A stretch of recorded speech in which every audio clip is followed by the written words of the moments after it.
Alright, class. So let's continue our lecture. So we were studying combinational logic circuits, and we discussed the four basic combinational logic circuits that are AND OR invert, XOR, and XNOR logics. Now the next topic is the implementing combinational logic. वही काम जो class हम करते आए हैं कि हमारे पास एक्सप्रेशन गिवन है, फ्रॉम अ बूलियन एक्सप्रेशन हमने लॉजिक इम्प्लीमेंट कर दिया, फ्रॉम अ ट्रुथ टेबल हमने सर्किट इम्प्लीमेंट कर दिया, and minimize a logic circuit. Minimize का क्या कॉन्सेप्ट है हमारे पास? के मैप. ठीक है, या बूलियन अलजेब्रा, दोनों तरीके से मिनिमाइज कर सकते हैं. तो सिंपल हम काम ये कर रहे हैं. अब जो हम लेक्चर कंटिन्यू कर रहे हैं उसमें हम लॉजिक सर्किट को इम्प्लीमेंट करेंगे. लॉजिक सर्किट को इम्प्लीमेंट करेंगे जिसमें हम बूलियन एक्सप्रेशन के थ्रू या ट्रुथ टेबल गिवन है उसको कैसे लॉजिक सर्किट में कन्वर्ट करना है, और अगर कोई एक्सप्रेशन गिवन है तो उसको मिनिमाइज कैसे करना है. तो ये चीज़ें भी हम ऑलरेडी कवर कर चुके हैं. तो बस इसमें थोड़ा सा जो है हमें चीज़ों को डिस्कस करना है, वो हम देख लेते हैं क्विकली, जो न्यू चीज़ें हो. आगे बढ़ते हैं. From a Boolean expression to a logic circuit. अब आपके पास कोई बूलियन एक्सप्रेशन गिवन है और आप उसको कॉम्बिनेशनल लॉजिक सर्किट में उसको इम्प्लीमेंट करना चाह रहे हैं. ठीक है, तो combinational logic circuit is basically minimum number of आप एंड और नॉट गेट आप यूज करें. एक इक्वेशन हमारे पास गिवन है, एक simple expression A B C D bar plus E F. जब आप इसका सर्किट बना रहे हैं तो सर्किट बनाने का क्या तरीका होता है, क्लास हमने पहले भी ये चीज़ देखी है कि हम सबसे पहले इन्वर्टर्स को ड्रॉ करते हैं, उसके बाद हम एंड गेट्स को बनाते हैं और आखिर में हम उन सबको और कर रहे होते हैं. इन केस आपके पास ब्रैकेट्स आ जाए इक्वेशन में तो we solve the bracket first. ठीक है, फिर हम पहले ब्रैकेट्स की प्रायोरिटी हाई हो जाती है. तो ब्रैकेट के अंदर सबसे पहले इन्वर्टर सॉल्व होगा, फिर एंड, फिर और. जब ब्रैकेट से बाहर निकलेंगे तो फिर आपके पास अगेन एक एंड गेट नजर आ रहा है. तो जब आप इसका सर्किट बनाएंगे स्टेप बाय स्टेप बनता है हमेशा. तो सबसे पहले डी का इन्वर्टर बनाएंगे, एक इन्वर्टर बनाया और डी को आपने उसको इन्वर्ट करके शो कर दिया. वो जो डी इन्वर्ट हो रहा है वो सी के साथ एंड हो रहा है. तो डी का जो आउटपुट है वो सी के साथ आपने एंड गेट के साथ उसको दोनों को इनपुट कर दिया. अब जो आपको आउटपुट इस स्टेज पे मिल रहा है वो सी डी बार मिल रहा है. तो एक टर्म आपको अचीव हो गई. देन सेकंड एंड टर्म क्या है, ई और एफ आपस में एंड हो रहे हैं. तो आपने ई और एफ बनाया इनपुट टर्मिनल्स पे, एक एंड गेट बनाया जिसका आउटपुट हो गया वो ई और एफ आ गया. C D bar E F equation में देखिए आपस में और हो रहे हैं, तो प्लस करने के लिए आपने और गेट आपने उसका यूज कर लिया. ब्रैकेट यहाँ पे आपके पास सॉल्व हो गई, लेकिन एक्सप्रेशन अभी कंटिन्यू है. ये जो ब्रैकेट है इसको आपको ए और बी के साथ एंड करना है, क्योंकि ये तीनों A B and this bracket, bracket is known as not single term, क्योंकि इस पूरी ब्रैकेट का एक ही आंसर है, या तो 1 या तो 0. ठीक है, तो एक आंसर दे रहा है, तो वो एक इनपुट, ये पूरा एक इनपुट कहला रहा है, दूसरा इनपुट बी है, तीसरा इनपुट ए है. तो ये तीनों इनपुट्स अब जो है वो एक और मजीद एंड गेट के साथ एंड हो गए, और ओवरऑल इक्वेशन आपके पास A B C D bar plus A F आ गई. तो जब हम एक्सप्रेशंस को लॉजिकल सर्किट में कन्वर्ट कर रहे होते हैं तो हम स्टेप बाय स्टेप चलते हैं. सबसे पहले इन्वर्टर सॉल्व करते हैं, फिर एंड और फिर और gate. if you have brackets in the equation then you will solve the brackets first, और bracket के साथ फिर आप बाकी पूरे सर्किट को सॉल्व करेंगे. the logic gates required to implement are as follows. अब जब आप लॉजिक गेट बनाएं, अब इसका जो सेकंड वर्जन है क्लास, हमारे पास 1 2 3 यहाँ पे बेसिकली ये 4 एंड गेट्स हो गए. ये दो मैं इसलिए कह रही हूँ कि एक दफ़ा में ए और बी को ये एंड करेगा क्योंकि हमने 2 इनपुट पढ़ा हुआ है, और दूसरी दफ़ा में ए और बी का जो आउटपुट है उसको ब्रैकेट के आउटपुट के साथ एंड करेगा. जब मैं इसको लॉजिक बनाने की कोशिश करूँगी कॉम्बिनेशनल सर्किट अगर मैं बनाऊँ, जैसे sum of product implementation of the circuit in part A, तो ये जो इक्वेशन है क्लास, इसके ब्रैकेट को अगर मैं आपस में प्रोडक्ट कर दूँ या डिस्ट्रीब्यूटिव प्रॉपर्टी अप्लाई कर दूँ तो क्या हो जाएगा मेरे पास A B C D bar plus A B E F.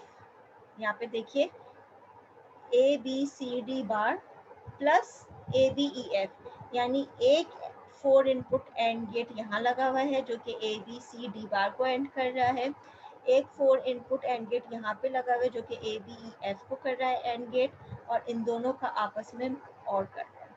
तो अब आप यहाँ पे सर्किट पे देखिए, डी बार एक इन्वर्टर यूज किया हमने, ए बी सी डी बार ये सब आपस में एंड हो रहे हैं, ए बी ई एफ ये आपस में एंड हो रहे हैं।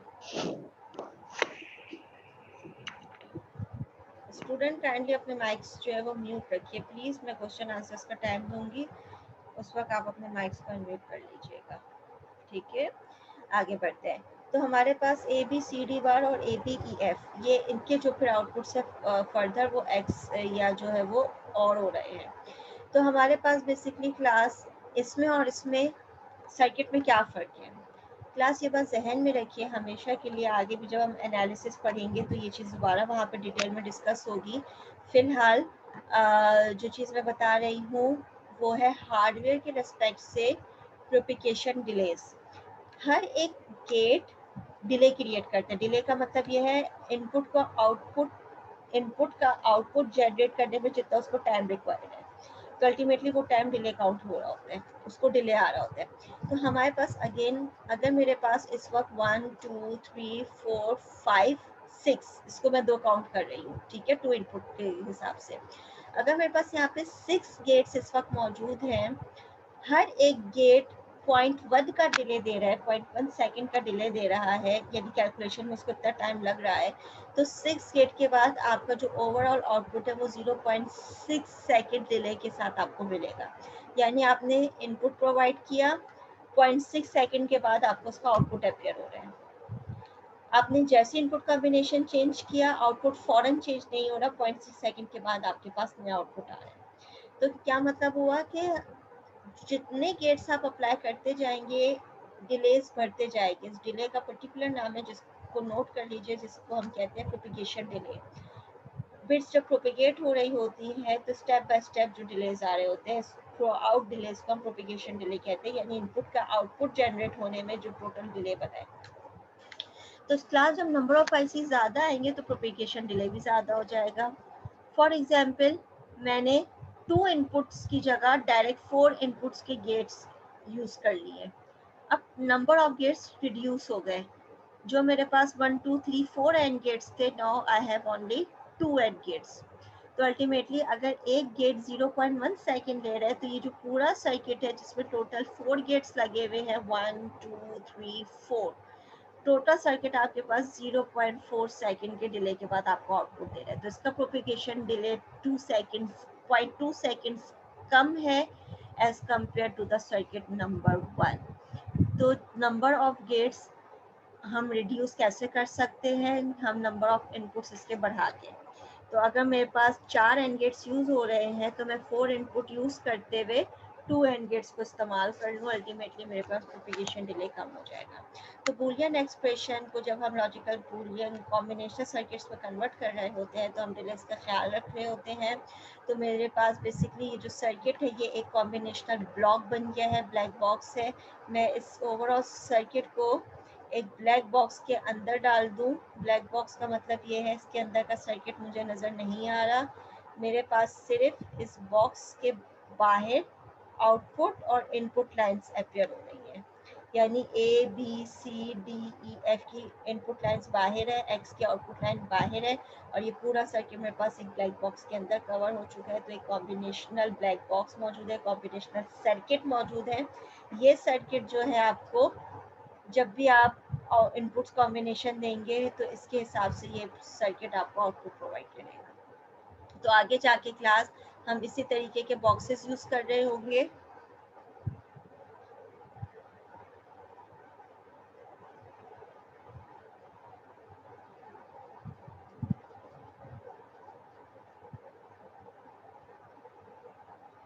और इन बॉक्सेस के ये हमारे पास इंटरमीडिएट बॉक्सेस होंगे और इसके अंदर कोई ना कोई लॉजिक सर्किट इम्प्लीमेंट हुआ वो अगर जिसको हम कवर कर देंगे। इसके साथ सिर्फ इनपुट की लाइंस नज़र आ रही होंगी, इसके अपनी आउटपुट की लाइन नज़र आ रही होगी। ये वाला आउटपुट इसका इनपुट बन गया, इसके मजीद 2 आउटपुट्स आ गए, 2 इनपुट्स आ गए। एक आउटपुट या। तो यानी ये जो कॉम्बिनेशनल बॉक्सेस हैं इसके अंदर ये वाले सर्किट्स इम्प्लीमेंट हुए हुए हैं।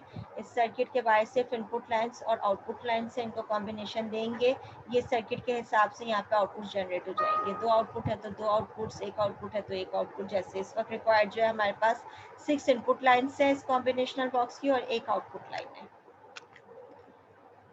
सेकेंड है class, if you want to draw a logic circuit using a truth table, तो सिंपल ट्रुथ टेबल आपके पास गिवन है। तो इसके आप सबसे पहले तो एक्सप्रेशन निकालेंगे। एक्सप्रेशन के लिए तमाम वंस की जो एक्सप्रेशन बन रहा है वो आपने लिया। अगर आपके पास जीरोस थे तो उसको बाहर ले लिया, वंस थे तो उसको अनकॉम्प्लीमेंटेड ले लिया। ये 3 टर्म्स आपके पास आ गई। इन 3 टर्म्स का आपने सर्किट इम्प्लीमेंट किया जो कि ए बी सी है, और ये ए बी सी इसके इनपुट्स है और एक्स इसका आउटपुट है। तो जब हमने इसके हिसाब से A bar B C, A B bar C, A B C bar, truth table को देखते हुए उनके एक्सप्रेशंस बनाए। एक्सप्रेशंस का हमने सर्किट डायग्राम बना दिया। सर्किट डायग्राम को हमने कॉम्बिनेशनल ब्लॉक के अंदर कवर कर दिया। इस कॉम्बिनेशनल बॉक्स के अंदर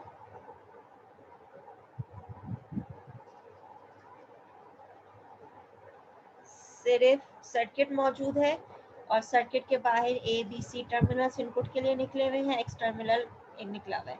तो ये जो बॉक्स मल्टी सिम पे भी जब आप प्रोजेक्ट इंप्लीमेंट कर रहे होते हैं तो आपके पास बॉक्सेस भी आ रहे होते हैं, सिर्फ इनपुट और आउटपुट लाइंस बाहर होती हैं।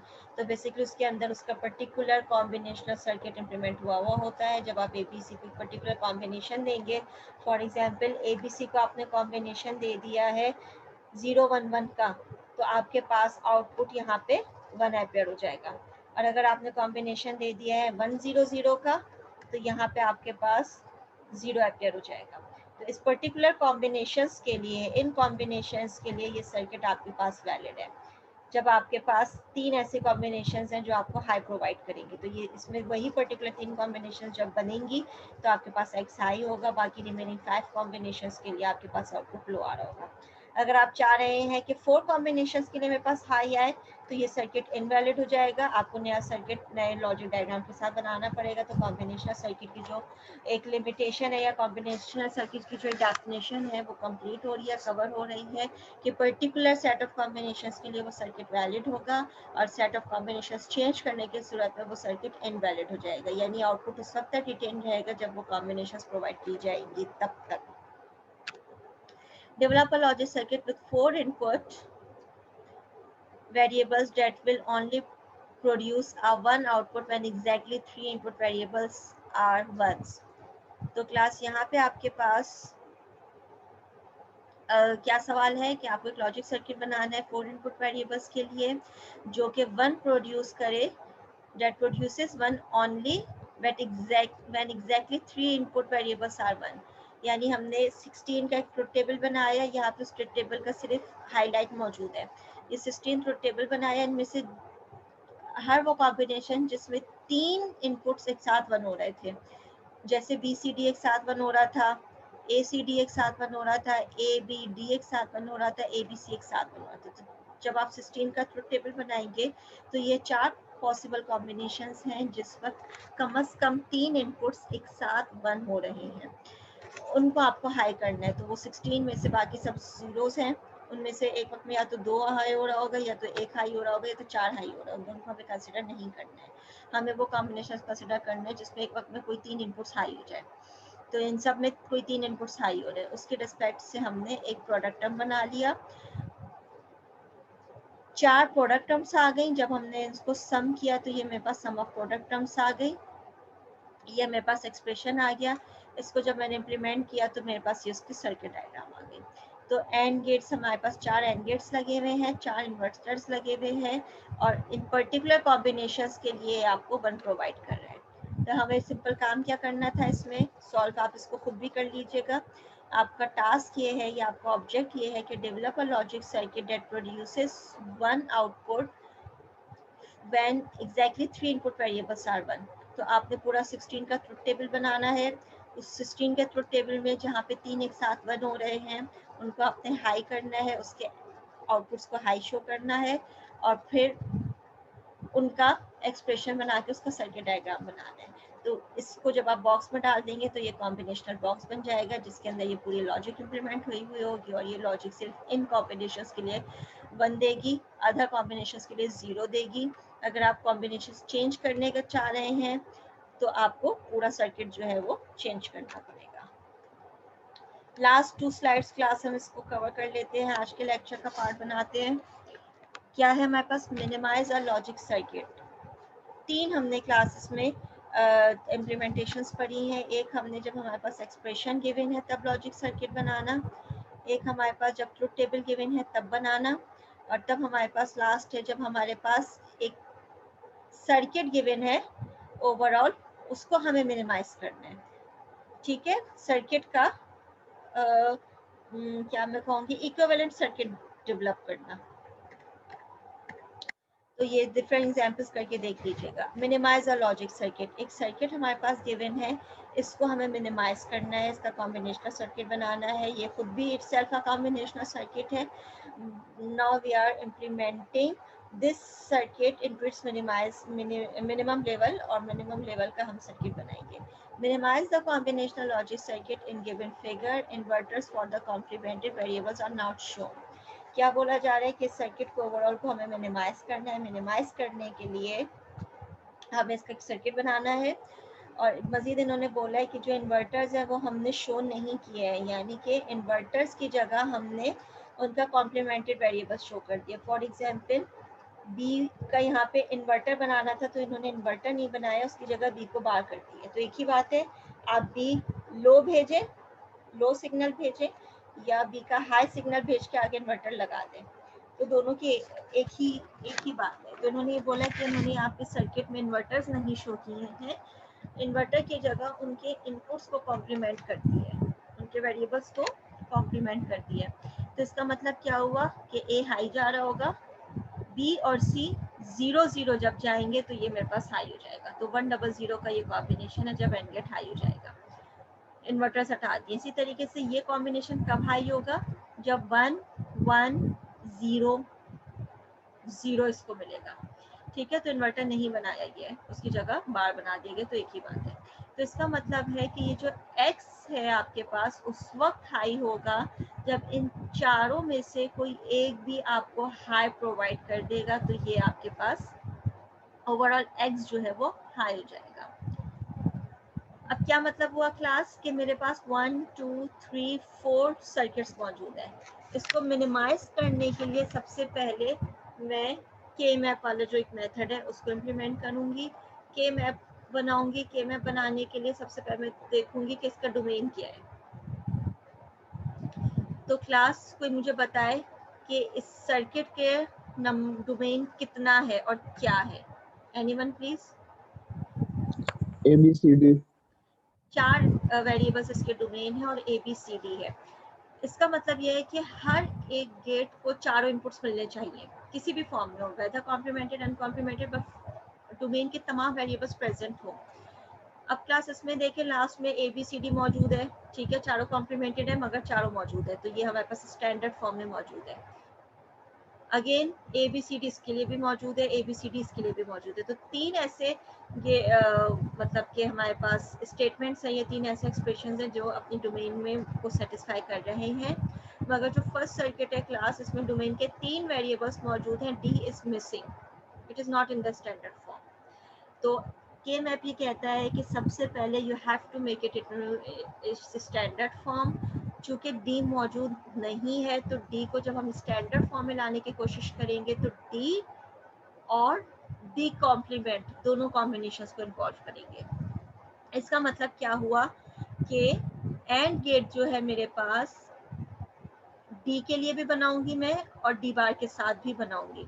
तो मेरे पास क्या बन जाएगा, A B bar C bar D, एक एंड गेट इसके साथ। एक और एंड गेट बनाऊंगी ए B bar C bar D बार। ठीक है, तो इसका मतलब क्या हुआ, जब मैं के मैप बनाऊंगी 4 डोमेन है, इसका मतलब है 16 सेल्स का एक के मैप बनेगा।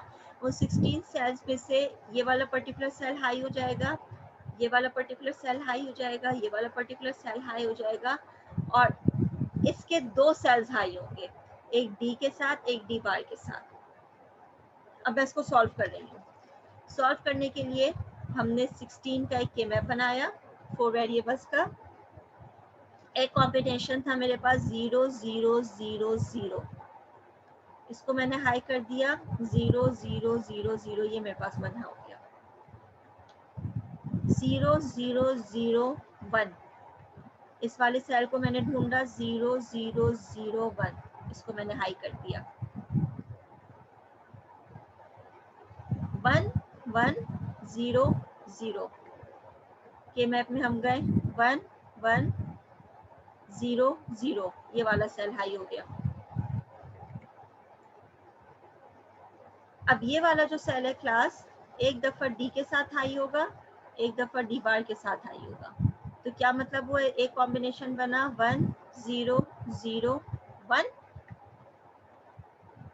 1 0 0 1, एक कॉम्बिनेशन ये आ गया 1 0 0 0, एक कॉम्बिनेशन आ गया 1 0 0 0। तो 5 सेल्स आए होगा। अब ये स्टैंडर्ड के मैप जो मेरे पास बना था वही काम यहाँ पे भी किया हुआ है। 4 इक्वेशंस को सबसे पहले स्टैंडर्ड फॉर्म में लेकर आए। स्टैंडर्ड फॉर्म में लाने का इक्वेशन वाइज ये तरीका है। ये आपके पास 5 इक्वेशंस आ गई। इन 5 को जब आपने बंस को ट्रेस किया तो मैंने ट्रुथ टेबल से डायरेक्ट कर लिया था। आप चाहे तो इसके एक्सप्रेशंस बना के डी और डी बार को ऐड करके फिर 5 वेरिएबल्स इस तरीके से 5 टर्म्स निकाल सकते हैं। ग्रुपिंग की हमने, एक ग्रुप आपके पास 4 का बन रहा है क्योंकि ये वाले 2 वंस लोअर मोस्ट एंड ये जो 2 वंस है अपर मोस्ट, ये मिलकर एक ग्रुप बना रहे हैं 4 का, और एक ग्रुप जो है ये 1 1 का 2 का पेयर बन रहा है। ठीक है, तो इनको जब हमने सिंप्लीफाइड इक्वेशंस बनाई तो एक ग्रुप की बी बार सी बार इक्वेशन आ गई, एक ग्रुप की ए सी बार डी बार आ गई। बी बार सी बार का एक हमने सर्किट बना दिया गेट, ए सी बार डी बार का एक सर्किट बना दिया।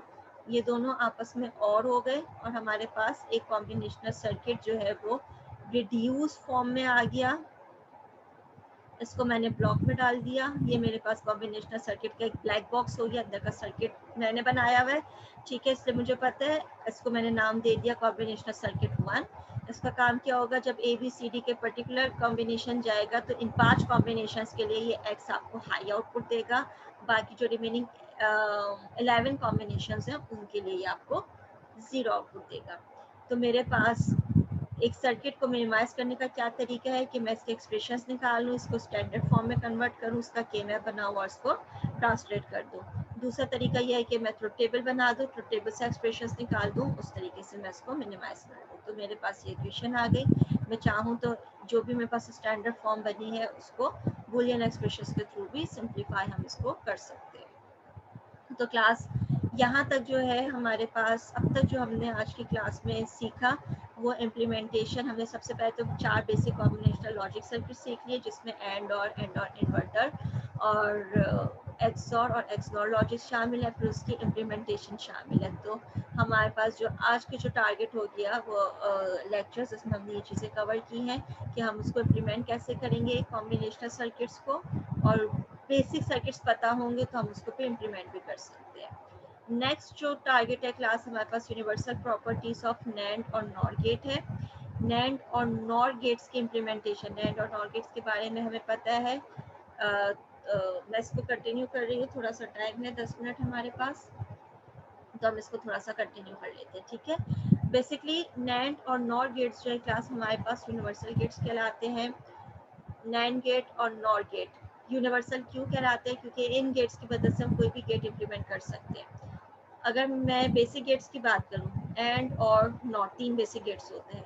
एंड गेट यूज करते हुए मैं और की लॉजिक नहीं बना सकती, और गेट यूज करते हुए मैं एंड की लॉजिक नहीं जनरेट कर सकती। एंड ही आउटपुट देगा और ही आउटपुट देगा। यूनिवर्सल प्रॉपर्टीज या यूनिवर्सलिटी एंड नैंड और नॉर गेट की यही है कि सिर्फ नैंड गेट यूज करते हुए आप इन्वर्टर भी बना सकते हैं, सिर्फ नैंड गेट यूज करते हुए आप एंड नॉर नॉट सब बना सकते हैं। The universality of the NAND gate means that it can be used as an inverter and that combination of NAND gates can be used to implement the AND or NOR operations.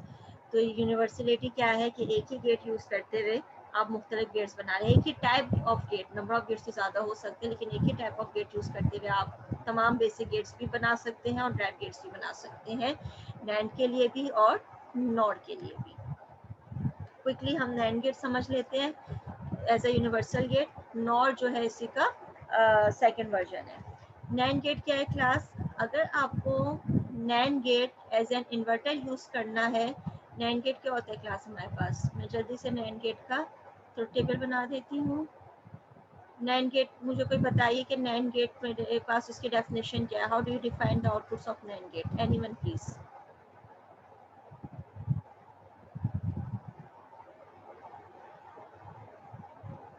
NAND gate हमें कब 1 देता है और कब zeros देता है?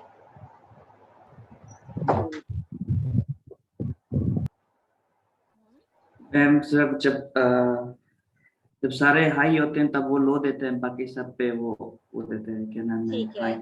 तो ये इनवर्स ऑफ एंड गेट हो गया। एंड गेट क्या करते हैं, यस। जब सब हाई होगा तो वो हाई देगा, तो नैंड गेट क्या करते हैं, जब सब हाई होगा तो ये मुझे लो देगा, और जब कोई भी एक इनपुट लो हो जाएगा तो इसका आउटपुट जो है वो हाई हो जाएगा। That is the definition of NAND gate. अब हम इन्वर्टर के तौर पे आ जाते हैं। अगर मुझे नैंड गेट को एज एन इन्वर्टर बनाना है तो इन्वर्टर का काम क्या होता है कि वो एक ही इनपुट को कन्वर्ट कर सकता है, और नैंड गेट जो है हमारे पास 2 इनपुट है। तो सबसे पहले तो इन्वर्टर बनाने के लिए नैंड गेट के दोनों गेट्स को हम शॉर्ट कर देंगे, तो दोनों गेट को शॉर्ट करने की वजह से वो 1 इनपुट बन गया। ठीक है, अब अगर मैं ए को 0 दूं तो इसका मतलब ये हुआ कि नैंड गेट के दोनों टर्मिनल्स को 0 मिल रहा है। नैंड गेट कहता है कि जब दोनों टर्मिनल को इसको 0 मिलेगा तो ये मुझे 1 देगा। अगर मैं इसको 1 कर दूं, ए को 1 कर दूं, तो इसका मतलब है यहाँ पे भी 1 जा रहा है, यहाँ पे भी 1 जा रहा है। नैंड गेट को जब दोनों टर्मिनल्स पे हाई मिलता है तो नैंड गेट आपको लो प्रोवाइड करता है। तो अब आप ओवरऑल देखें कि ए को जब मैंने 0 किया तो मुझे 1 दे रहा है, रेड फॉर रेड, और ए को जब मैंने 1 किया तो मुझे आउटपुट 0 मिल रहा है। इसका मतलब है नैंड गेट को एज एन इन्वर्टर यूज करने के लिए मैं इसके दोनों इनपुट टर्मिनल्स को शॉर्ट कर दूं। शॉर्ट करने की सूरत में ये NAND gate as an inverter काम कर लेगा। इन्वर्टर का काम क्या है, जो भी आप इसको इनपुट देंगे वो उसका कॉम्प्लीमेंट प्रोवाइड करेगा। तो जब हम 0 दे रहे हैं तो 1 दे रहे हैं, जब हम 1 दे रहे हैं तो 0 दे रहे हैं। तो नैंड गेट हमारे पास एज एन इन्वर्टर काम कर सकता है। आगे बढ़ते हैं। अगर मुझे नैंड गेट को एज एन एंड गेट इस्तेमाल करना है तो एंड गेट क्या होता है क्लास, नैंड गेट का अपोजिट। जहां जहां 1 देना था वहां वहां एंड गेट 0 दे देगा, जहां जहां नैंड गेट 0 दे रहा होगा एंड गेट वहां वहां 1 दे देगा। तो सिंपल क्लास बनाने का तरीका भी बहुत सिंपल है। चूंकि मुझे पता है कि नैंड गेट के आगे अगर मैं इन्वर्टर लगा दूंगी तो मेरे पास एंड गेट की लॉजिक इंप्लीमेंट हो जाएगी। यूनिवर्सल गेट मेरे पास नैंड है, मैंने नैंड गेट बनाया तो नैंड गेट तो अपना नैंड आउटपुट दे रहा है, ए बी बार दे रहा है। लेकिन जब मैंने नैंड गेट को एज एन इन्वर्टर आगे कनेक्ट कर दिया तो ये ए बी बार मजीद जब इसके ऊपर इन्वर्टर आ जाएगा तो ये डबल इन्वर्जन जो लॉ है हमारे पास वो उसके तहत मुझे एंड गेट का आउटपुट मिलना शुरू हो जाएगा। तो नैंड गेट को एंड गेट बनाने के लिए मुझे 2 नैंड गेट्स चाहिए, जिनमें से पहला NAND gate as an NAND gate काम करेगा, second NAND gate as an inverter काम करेगा। तो यानी जो एक आउटपुट आ रहा होगा उसको हम दोनों इनपुट टर्मिनल्स के साथ कनेक्ट कर देंगे। तो नैंड गेट को इन्वर्टर के तौर पे काम करने के लिए सिर्फ एक नैंड गेट चाहिए, नैंड गेट को एंड गेट के तौर पे काम करने के लिए 2 नैंड गेट्स चाहिए। अब आगे आ जाते हैं क्लास एज एन और गेट। और गेट का काम क्या है,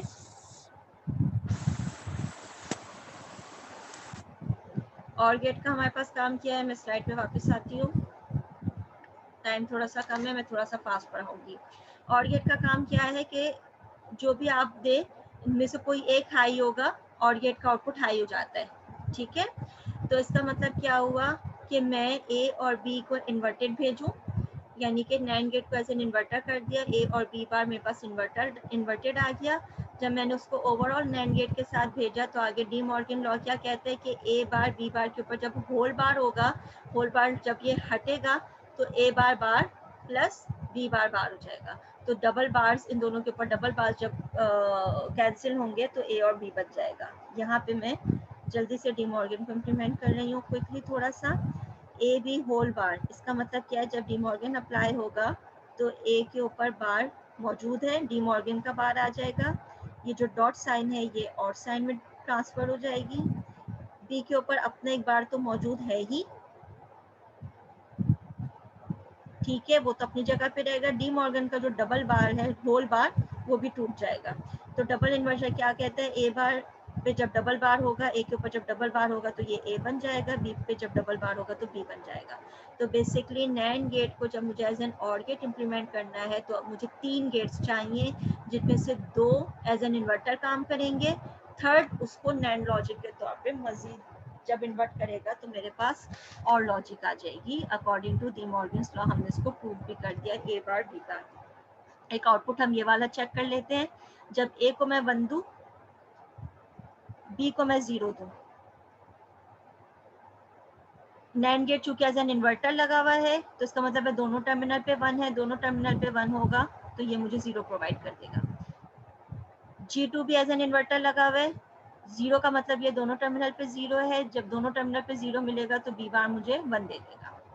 नैंड गेट ये कह रहा है जब एक टर्मिनल पे 0 हो, दूसरी टर्मिनल पे 1 हो, जब एक टर्मिनल पे 0 हो, दूसरे टर्मिनल पे 1 हो तो आउटपुट मेरे पास 1 आ जाए। तो इसका ओवरऑल आउटपुट जो है मेरे पास 1 आ गया। और गेट भी यही कहता है जब ए और बी में से कोई एक भी हाई होगा तो आउटपुट हाई आ जाएगा। और के लिए क्लास आप इसको वेरीफाई कर लीजिएगा। तो इसका मतलब ये है कि नैंड गेट को इन्वर्टर बनाने के लिए एक गेट चाहिए, नैंड गेट को एंड गेट बनाने के लिए 2 नैंड गेट्स चाहिए, नैंड गेट को एज एन और बनाने के लिए 3 नैंड गेट्स चाहिए, जिनमें से 2 एज एन इन्वर्टर काम करेंगे और थर्ड वन जो होगा एज एन नैंड गेट काम करेगा। तो ओवरऑल और की लॉजिक इंप्लीमेंट हो जाएगी। लास्ट है class NOR gate. NOR gate क्या है, सिंपली जब आप और गेट के आगे एक इन्वर्टर लगा दें। अभी हमने थोड़ी देर पहले नैंड गेट को यूज करते हुए और गेट इम्प्लीमेंट किया है, वो और गेट यहाँ पे हमारे पास एज इट इज आ गया, पूरा का पूरी इम्प्लीमेंटेशन एज इट इज हो गई नैंड गेट के साथ फॉर और गेट। जब हमने इस और गेट के आगे एक इन्वर्टर लगा दिया, अगेन नैंड गेट के इन्वर्टर लगा दिया, तो ये जो ओवरऑल और गेट है इसके ऊपर बार आ गया, ए प्लस बी के ऊपर जब आप होल बार डाल देंगे तो मेरे पास ये नॉर गेट का काम कर देगा। नॉर गेट ये कहता है कि जब ये दोनों लो हो, फॉर एग्जाम्पल दोनों लो हो तो आउटपुट आपके पास हाई आएगा। This is the definition of NOR gate. तो नॉर गेट को अगर हम वेरीफाई करने की कोशिश करें एंड गेट्स के थ्रू, तो मैंने इन दोनों को लो दे दिया। ए को जब मैंने एज एन इन्वर्टर यूज किया तो नैंड गेट के बाद A1 हो गया, B भी 1 हो गया। G3 गेट ये कह रहा है कि एज एन नैंड गेट जब दोनों टर्मिनल पे 1 हो तो आउटपुट 0 आ जाए।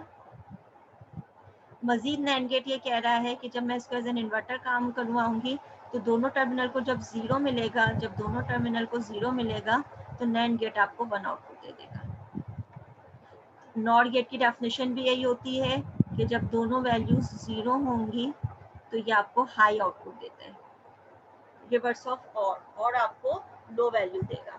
तो क्लास इसको मैं ओवरऑल अगर वाइंड अप करूँ क्विकली, ये क्लास आप ये चारों ट्रुथ टेबल के लिए इनकी वैल्यूज चेंज कर करके देख लीजिएगा। ए और बी की वैल्यू चेंज कीजिएगा, इसका आउटपुट एग्जैक्टली नॉर गेट के आउटपुट के बराबर आ जाना चाहिए। ठीक है, अब मैं इसको रिवाइज कर रही हूँ। नैंड गेट को यूनिवर्सल गेट इसलिए कह रहे होते हैं क्योंकि आप देखिए आप फिगर में तमाम नैंड गेट्स यूज करते हुए, सिर्फ नैंड गेट्स यूज करते हुए आप इन्वर्टर का काम भी ले रहे हैं, एंड का काम भी ले रहे हैं, और का काम भी ले रहे हैं, और नॉट का काम भी ले रहे हैं। अगर आपको इन्वर्टर का काम लेना है तो आप दोनों इनपुट टर्मिनल्स को शॉर्ट कर देंगे, एज एन इन्वर्टर काम करने लग जाएगा। अगर आपको एंड का काम लेना है तो नैंड को मजीद इन्वर्ट कर दीजिए तो एंड बन जाएगा। और का काम लेना है तो पहले दोनों इनपुट्स को इंडिविजुअली इन्वर्ट कीजिए, फिर उसको एंड कर दें, सॉरी नैंड कर दें, तो आपके पास और का काम हो जाएगा। और इसी लॉजिक के आगे जब मजीद आप नैंड गेट को एज एन इन्वर्टर यूज करेंगे तो ओवरऑल लॉजिक नॉट के काम करने के लिए नॉर का काम शुरू कर देगी। यही काम क्लास नॉर गेट्स के लिए। नॉर गेट का काम क्या है, अगर नॉर को एज एन इन्वर्टर यूज करना है तो दोनों इनपुट टर्मिनल्स को आपने शॉर्ट कर दिया तो एज एन इन्वर्टर काम कर रहा है। नॉर को अगर और गेट के तौर पे काम करना है आपको, तो नॉर के आगे आपने इन्वर्टर बना दिया नॉर का, एक नॉर गेट ओरिजिनल है, एक उसका इन्वर्टेड वर्जन है। तो ये जब दोनों नॉर गेट्स मिलकर काम करेंगे तो एज और गेट का आपके पास आउटपुट आना शुरू हो जाएगा। तो नॉर गेट को एज एन इन्वर्टर काम करने के लिए एक नॉर गेट चाहिए, नॉर गेट को एज एन और काम करने के लिए 2 नॉर गेट्स चाहिए, नॉर गेट को एज एन एंड काम करने के लिए, एंड गेट के तौर पे काम करने के लिए इसको 3 नॉर गेट्स चाहिए, एज एन एंड काम करने के लिए उसको 4 गेट्स चाहिए। कॉम्बिनेशन क्या होगा कि जब इन्वर्टर बनाना होगा तो सिंपली शॉर्ट कर देंगे इनपुट टर्मिनल्स को, जब और बनाना होगा तो पहले नॉट फिर इन्वर्ट, एंड बनाना होगा तो पहले दो इनपुट्स को इन्वर्टेड करके और करेंगे, इन्वर्टेड करके नॉर करेंगे, और जब ये ओवरऑल और आउटपुट आ जाएगा तो इसको मजीद इन्वर्ट लगाने के बाद आप नॉर की लॉजिक बना देंगे। अगर मैं रैंडमली ये वाला चेक करूं कि और दे भी रहा है कि नहीं, मैंने इसको दे दिया ए टर्मिनल 0, बी को मैंने दे दिया 1। नॉर गेट ये कहता है जब दोनों टर्मिनल पे 0 होगा तो आउटपुट 1 आ जाएगा, जब दोनों टर्मिनल पे 1 होगा तो आउटपुट 0 आ जाएगा। एज एन इन्वर्टर काम कर रही है। नॉर गेट ये कहते हैं अगर एक भी हाई हो जाएगा तो नॉर गेट 0 आउटपुट देता है। और गेट का अपोजिट, और गेट क्या कहते हैं कि एक भी हाई होगा तो आउटपुट हाई आ जाएगा, लेकिन चूंकि यहाँ नॉर लगा हुआ है तो ये कहते हैं कि ये एक भी टर्मिनल अगर हाई होगा तो आउटपुट आपके पास लो हो जाएगा। तो आप देखें और गेट भी यही काम कर रहा है, AND gate sorry, AND gate भी आपके पास यही काम कर रहा है कि 0 और 1 इन दो टर्मिनल में से कोई एक भी लो हो रहा है तो ओवरऑल आउटपुट मेरे पास लो हो रहा है। तो the logic is valid for AND gate. और अगर मैं इसको मजीद इन्वर्टर लगा दूं इसके आगे तो ये इसको बंद कर देगा, और 1 ये कहता है कि जब A 0 हो B 1 हो तो इनमें से कोई भी एक लो होगा, नैंड कहता है कि वो हाई कर देगा, तो ओवरऑल आपके पास हाई हो गया। तो इसका टास्क आपको क्लास ये करना है कि हर एक का ट्रुथ टेबल बनाइएगा, चारों कॉम्बिनेशंस के लिए, ए और बी के 4 कॉम्बिनेशंस के लिए वेरीफाई कीजिए कि ओवरऑल आउटपुट इसका जो है वो एंड आना चाहिए। चारों कॉम्बिनेशंस के लिए वेरीफाई करें कि इस वाले सर्किट का ओवरऑल एंड आना चाहिए, इसके लिए ओवरऑल और आना चाहिए। इस वाली स्लाइड के लिए भी 19 के लिए भी ये काम करेंगे आप, और 18 के लिए भी ये काम करेंगे। उसके बाद क्लास आपने क्या करना है, चेकअप स्लाइड नंबर 20 पे नैंड गेट यूज करते हुए ये वाले एक्सप्रेशन इंप्लीमेंट करनी है, ए बार और बी। ए बार इंप्लीमेंट करने के लिए नैंड गेट को एज एन इन्वर्टर कनेक्ट करेंगे, ए बार और बी चाहिए तो और गेट का कॉम्बिनेशन जिस तरीके से बना हुआ है आगे वैसे सर्किट कंटिन्यू हो जाएगा। ए और बी बार का चाहिए तो पहले बी बार बनाएंगे, नैंड गेट को बी बार के तौर पर इस्तेमाल करेंगे, और फिर एंड करने वाला पूरा सर्किट आगे एज इट इज बन जाएगा, तो ओवरऑल सर्किट ये रिप्लाई देगा। यही काम क्लास आपको और गेट के लिए करना है, यानी कि ए बार प्लस बी का सर्किट नैंड और नॉर दोनों के साथ इंप्लीमेंट करना है, और ए बी बार का सर्किट भी आपको नैंड और नॉर दोनों के साथ इंप्लीमेंट करना है। यहाँ पे क्लास हमारा लेक्चर जो है वो वाइंड अप होता है। Slide number 20 is for your assignment, you have to make it, you have to draw this.